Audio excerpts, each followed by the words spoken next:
This video provides all the travel tips you need for a trip to Nepal. I traveled alone with a small backpack through the country. My journey began with a flight from Frankfurt to Kathmandu with a stopover in China. The journey was inexpensive and pleasant for around 900 euros and took about 11 hours. The airport in Kathmandu is small, but the entry was smooth, as I had already obtained my visa online from the Nepalese consulate for 50 euros. I cannot understand why entry into Nepal is often portrayed as chaotic. The airport is smaller and not as fancy as airports in Europe, yet it is functional and clearly structured.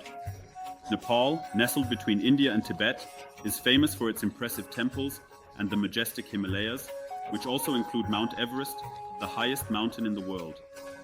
The labyrinthine old town of the capital, Kathmandu, houses numerous Hindu and Buddhist shrines.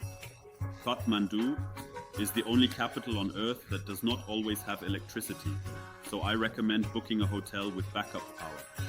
Nepal is one of the poorest countries in the world, which became clear to me quickly as I left the airport.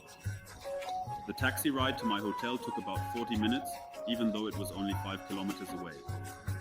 Seat belts and headrests are rarely found in cars. Usually you can only drive a maximum of 40 kilometers per hour due to the heavy traffic. The roads were partly just sand, and sidewalks are a rarity in Kathmandu. The medical care in the country is poor, according to the travel risk map.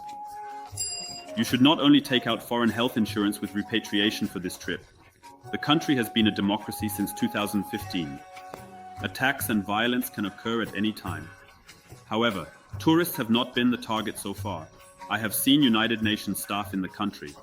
Their official mission is to prevent internal armed conflicts. Traveling in the country is difficult. For 200 kilometers, you should plan roughly 9 hours of bus travel. A simple travel budget is around 30 euros per day, including accommodation.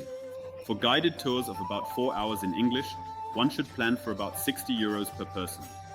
A highlight of my trip was a scenic flight over the highest mountain on Earth, Mount Everest. I booked this flight for 250 euros. The video for this is linked at the end of this vlog. Another highlight was a 4-hour safari. Unfortunately, besides birds, there were only a few rhinos, deer, and trained elephants to see. I did not know that there was contact with elephants. Had I known this, I would not have booked the tour. As I learned, any contact between humans and the animal should be avoided. I am living my dream and you can too. Leave a subscription. An important tip: do not drink tap water. Do not use it for brushing your teeth either.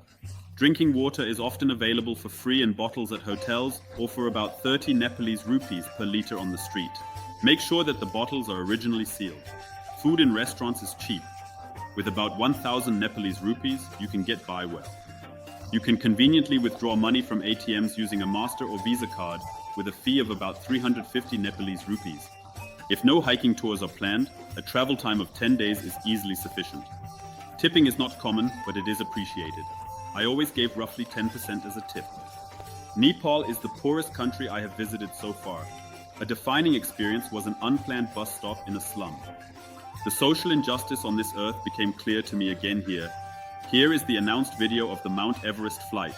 Enjoy watching.